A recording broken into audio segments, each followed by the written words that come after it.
Greetings revolutionaries, welcome to episode 5 of the Pledge 2020. In today's episode we're going to look at the return pumps, why we chose them and how they fit into our overall scheme of plugging into the apex, etc. We're also going to have a little look at the basic plumbing concept that we use on the tank.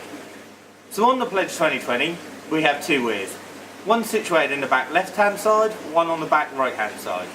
This allows us to have two feeds from the return and two drains into the sump. This allows us to double the amount of flow that we can put through the tank and ensure that there's adequate filtration throughout the system. So on a home tank you would normally only have one weir, but because of the length of this tank we've got two weirs to ensure that there's adequate exchange of water between the sump and the display. So the plumbing on the tank is really simple. It goes from the pump into the UV, from the exit of the UV into the display tank. There's then a drain which returns the water into the first section of the sump. From there it goes through the sump, through the Salty Revolution system, which is a fillet wheel, the bar hooler, consumables, etc. There's then two sections which we can do anything we like in. We're going to have a skimmer in one of the sections, and in another section we're going to leave free for a future project we've got planned. So the pumps we've chosen on the Pledge 2020 is the Ecotech Vectra L1. It fits perfectly with the system we're running on the tank. It will connect to our apex, we can run it through the reef link, so it gives us loads of options for controllability going forward. So these pumps also go onto the battery backup, which allows us to adequately protect our livestock within the tank in the case of a power cut. So the Vectra L1 comes in a box like this. This is what the box looks like. We're now going to run you through step by step of everything you get in the box and how to put it all together.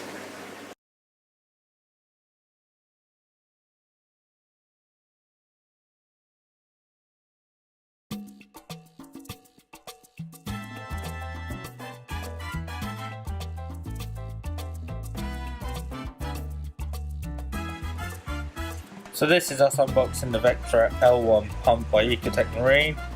There's the back for anyone looking for any more info. Make sure you hit the website, they're all on there.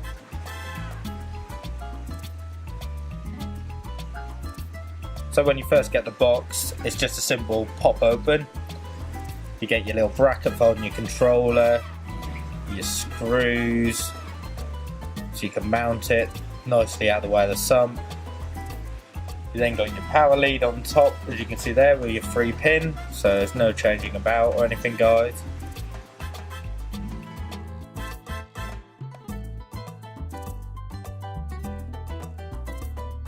Now onto the main body of the pump there, so as you can see it, as I lift it up, you can see the power pack, the main body of the pump, all the connectors on top, how it connects to the controller, and there is a controller underneath that you can't see at the minute. So the reason we chose this pump was simply because of all the connectability that we have. It's a really reliable pump as well, so brilliant choice if you're looking to install one on a bigger. They make it in a smaller pump as well, in the medium.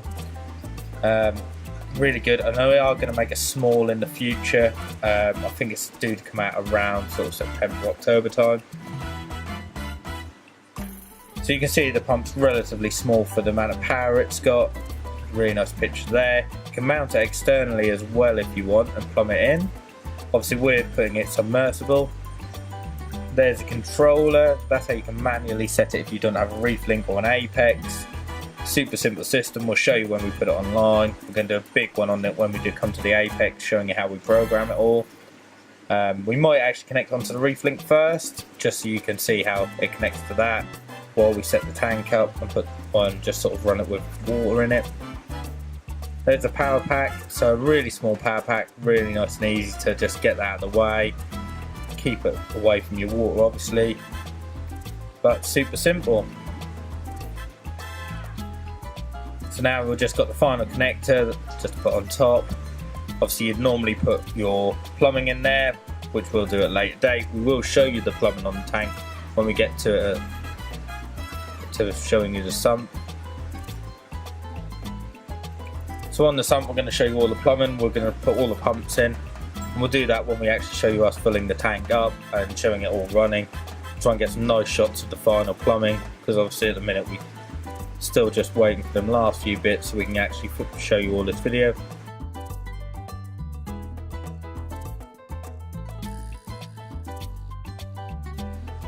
So now just showing you a connector from the pump to the controller. It locks in place by a simple twist screw, so that's super easy for you guys to do at home. So now we're just going to show you how it all connects into the controller. The power pack goes into the plug, and obviously the plug would then go into your socket. And that is pretty much all you'll get in the box. So a super simple setup, really easy for you guys to use at home.